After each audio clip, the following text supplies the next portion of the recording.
Prologue. Shadows upon marble and gold. Let us begin not with conquest, but with whisper, one that rustles through the olive groves of Macedon and the marble halls of Persia.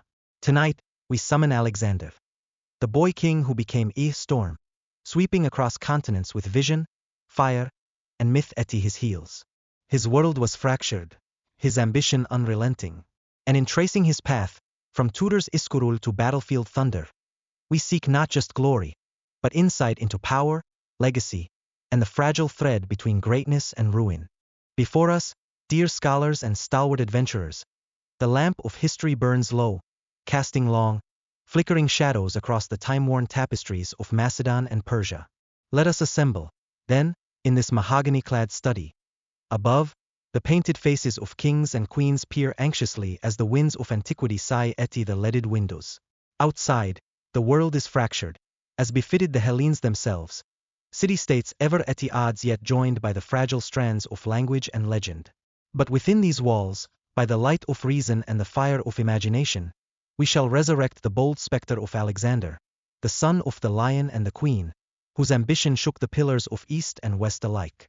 With every conquered city, with every dashed enemy, Alexander etched his name deeper into the slate of eternity. Hero, tyrant, philosopher, and, some aver, living god. And it is here, amidst both fact and legend, that we must draw our narrative, balancing upon the knife's edge between the historian's exactitude and the storyteller's irresistible urge to fan each detail into life. Let the tale begin, at once the pulsing artery of Hellenic culture and the lifeblood of Persian dreams, so that, in hearing it anew, we might discern in the tumult of the past map for our own uncertain age. Origins of kings, philosophers, and the crucible of Macedon. The 4th century before Christ was powder keg built low under the sun, the kindling of old hatreds and shifting alliances heaped all about. Greece, that brooding mosaic of polis, Athens, Sparta, Thebes, was beset by malaise after the Peloponnesian War. Once beacon, now kaleidoscope of battered independence, its proud cities jostled and bellowed beneath the encroaching shadow of Macedon. Inter Philip II, man forged in the fires of Thebes, hardened by both captivity and canny appreciation of Athenian wit and Theban discipline. While city after city flailed hopelessly in internecine squabbling, Philip reimagined the Macedonian state, blending raw iron and Hellenic learning, and building a new form of power, one less beholden to democracy's tempers and more to the pulse of the king.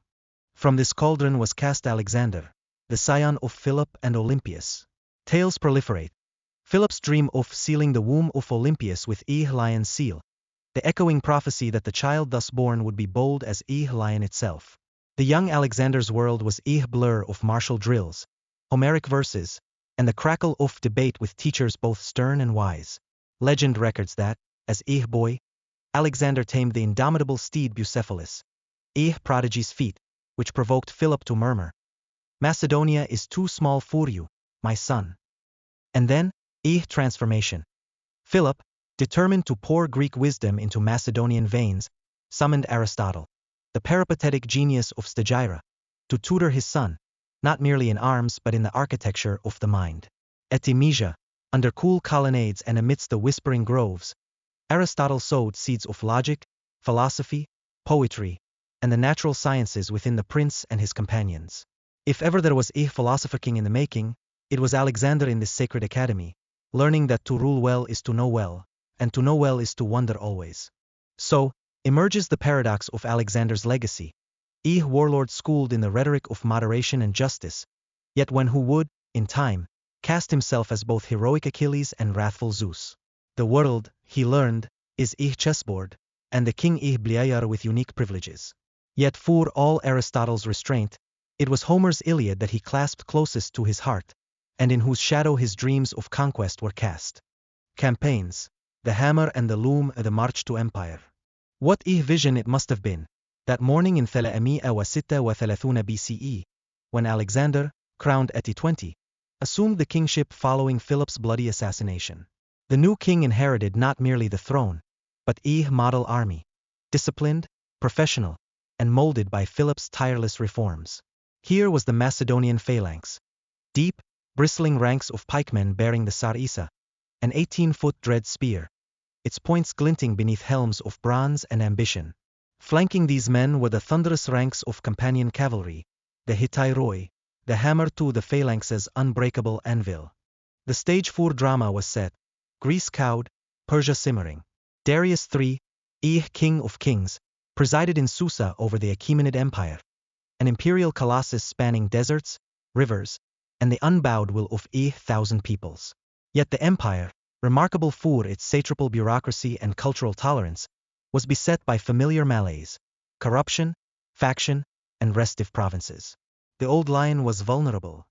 The western gates, Granicus and the shattering of Asia, 334 BCE.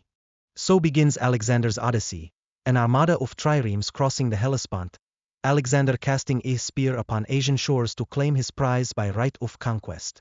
There, on the banks of the Granicus River, the young king's genius flashed brilliantly for the first time, the phalanx locked in the muddy waters, while Alexander, resplendent in lion helm, led the companion cavalry through the ford, smashing the Persian front. Disgrace the Hellespont should I fear the Granicus? He retorted to Parmenions' pleas for caution, a flourish worthy of Homeric song. Victory begot victory. The satraps lay dead, Greek mercenaries chained. Alexander sent 300 sets of Persian armor to Athens, inscribed to Athena as spoils from the barbarians of Asia, a pointed gesture, both pan-Hellenic and personal. Issus and Tyre, the theater of kings, 333 BCE. South, ever south. At Issus, on narrow ground straightened by the sea and the mountains, Alexander met Darius III for the first time. Here unfolded a spectacle of cunning and nerve. The Macedonian right stretched, the phalanx thrust across a chill river, while Alexander, now Achilles incarnate, led a charge for Darius himself. Panic spread through the Persian lines, Darius' golden chariot fleeing in dust and ignominy. Tyre, jewel of the Mediterranean, resisted behind its insular walls. Alexander replied not with surrender but with artifice, building a kilometer-long mole to breach the city's isolation. 7 months the siege endured, a contest of engines and will. At last, Tyre fell, Alexander's fury, 7,000 slain, 30,000 enslaved, became legend. Yet the conqueror paused also for pageantry and promise. Temples respected, religious rites observed, hints of the king's policy of conciliation and display. Pharaoh's son and the Gordian knot, Egypt and destiny, 331 BCE. In Egypt, resistance crumbled into adulation. Alexander was declared pharaoh, son of Ra. And Eti the oasis of Siwa was proclaimed by the oracle as the son of Zeus Ammon. Here again myth thickened around history, the king now touched by divinity, a man-wolf among mortals. In founding Alexandria, he sowed a seed that would yield a city famed for its wisdom and cosmopolitan grandeur. Earlier, at Gordium, he confronted the famed knot, symbol of Eastern power and prophecy. Whether by sword or wit, Alexander claimed the riddle's mastery. It matters little how the knot is unfastened, a maxim as apt for tangled politics as for commerce. Gaugamela and the eclipse of empire, 331 BCE. The climactic struggle came on the plains of Gaugamela. Darius with his host, chariots gleaming and elephants bellowing, marshaled for a confrontation of worlds. Here, Alexander's tactics elevated him to the pantheon of generals. The phalanx advanced relentlessly while the cavalry, in wheeling wedge, pierced the heart of the Persian line. Darius again fled, his empire buckled. Soon, Babylon, Susa, Persepolis, cities of myth and gold, lay open before Macedon. To the edges of earth, Bactria, India, and the weariness of men. Eastward the king pressed, an Odyssean figure haunted by the illimitable. In the highlands of Bactria and Sogdiana, resistance was fierce. Local nobles retreated to Ares upon the cliffs. At the Sogdian rock, Alexander's men, in a feat as much bravado as brilliance, scaled the unscalable, rewarded not with plunder but with the hand of Roxana, princess of Bactria. It was symbolic, a marriage of Hellenic and Persian destinies.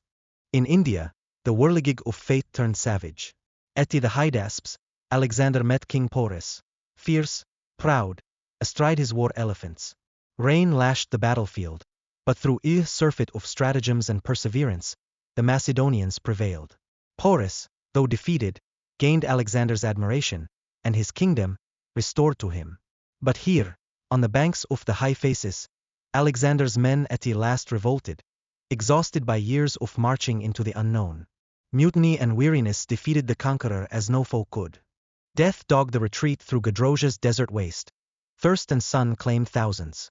Finally, Alexander returned to Babylon, crowned in glory but dogged by whisperings, intrigues, and a fever that would fell him within the year. The principles of command, strategy as high art. It was not only the sword that won. It was the mind. Alexander's genius lay in combined arms warfare. Infantry, cavalry, archers, and siegecraft all molded into a seamless whole. The phalanx hammered as an anvil, the cavalry struck as a hammer. His speed, mercurial, unpredictable, rendered precise supply lines a secondary concern. Strike fast, strike where you are least expected. His use of psychological warfare was consummate. Cities that submitted were spared, those that resisted, destroyed with Homeric ferocity. His ability to adapt, at Tyre, at Gaugamela, at the Hydaspes, demonstrated a willingness to discard the prescripts of his own culture in favor of results.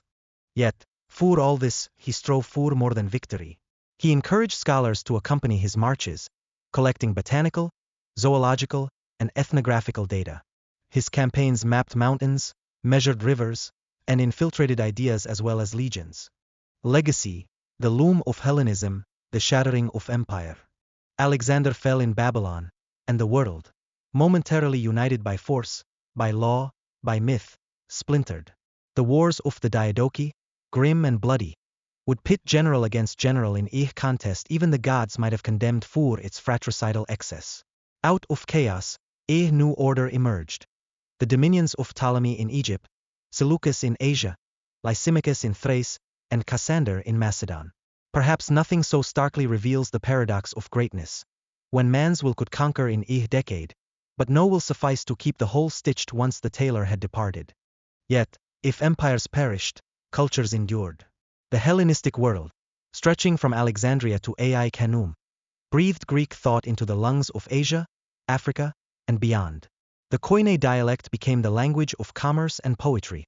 The gymnasium and theater rose alongside Zoroastrian fire temples. The syncretic gods of Egypt and Persia found new forms alongside Aphrodite and Apollo. In art, philosophy, and political forms, a creative fusion flourished, built as much on borrowing as on innovation.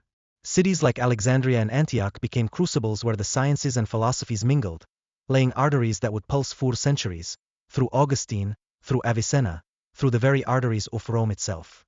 Legends, myths, and the romance of empire.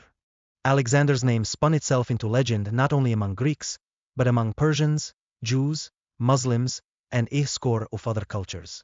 Tales abounded: the Gordian knot, the descent into the ocean by diving bell, the ascent to the heavens on the backs of griffins, the construction of the gates to imprison the tribes of Gog and Magog beyond the world of man. In the East, he became Dhu al-Qarnayn of the Quran. In Persian poetry, he was both hero and vanquisher. Medieval romances embroidered his deeds, casting him as a seeker of truth, a philosopher king, even a Christian knight or Muslim saint. Such is the nature of waterfalls, after all. When the river of memory strikes the rocks of legend, it splits anew and courses through every valley, changing all in its path.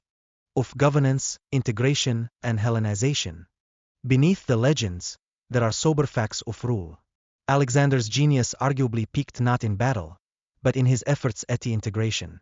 He wore Persian dress, organized mass marriages at Susa, and appointed natives to positions of authority, much to the horror of many Macedonian loyalists. Attempts at the new cosmopolis, a world in which Greeks, Persians, Egyptians, and Indians joined under one law, left a legacy both rich and contradictory. The Greeks who ruled in Alexandria and Antioch may have spoken a shared tongue, but they did not always share sympathies. The old city-states decayed, replaced by royal dynasties. His successors twisted the thread yet further. The Ptolemies, in particular, forged a cult of Serapis, a god both Egyptian and Hellenic, as the soul of multicultural Alexandria. The Grand Library of Alexandria, founded in echoes of Aristotle's Lyceum, became the beacon of learning for centuries. And in India, too, Alexander's aftershocks catalyzed change. The Mauryan dynasty, under Chandragupta, emerged filled with both ideas and ambitions gleaned from the Greeks, with far-reaching impact. The modern echo, Rome, that final inheritor of Hellenic ambition, walked in Alexander's footsteps deliberately. Julius Caesar, Pompey, and Augustus all gazed with yearning on the Macedonians' exploits. The Roman Empire that followed was, in so many ways, a child of the Hellenistic world, imitating its art, philosophy, and sense of destiny. Epilogue. Reflections by candlelight. So we return, as must always the traveler, to the present hour. The embers are low in our study now. The whispers of history have faded, and the wind beyond the oak-paneled walls has quieted. Yet Alexander's face lingers, as elusive as the flicker of a flame sheltered from the wind. What, then, is the sum of his deeds? Is it victory? A compendium of cities razed and rebuilt? A ledger of armies and kings swept from the board? Is it legacy? A world more cosmopolitan, more interconnected than ever before, trembling at the threshold of the modern? Or is it something far more ephemeral, a vision? That in a fractious world, divided by suspicion and self-interest, there is at least the possibility of transcending the tribal, of forging communities from the dust of difference, and opening trade, thought, and curiosity across continents. Yet greatness breeds its own calamities. For every city founded, when was destroyed. For every marriage union, an orphan's lament. Alexander's vision, challenged perpetually by human frailty and the impossibility of unity among men compelled by neither love nor coin nor law, remains a mirror, fascinating, inspiring, and, perhaps, warning. Let us, then, carry forth from this chamber both his legend and his lesson. For in Alexander, the world beheld the splendor of possibility and the tragedy of overreaching. He was, as history so often demands, both architect and arsonist, both hero and nemesis. So draws to a close our candlelit convocation. May the lamp of inquiry never gutter, and may Alexander's shadow remind us that the borders of empires may now be found not only upon maps, but upon the shifting frontiers of the human mind.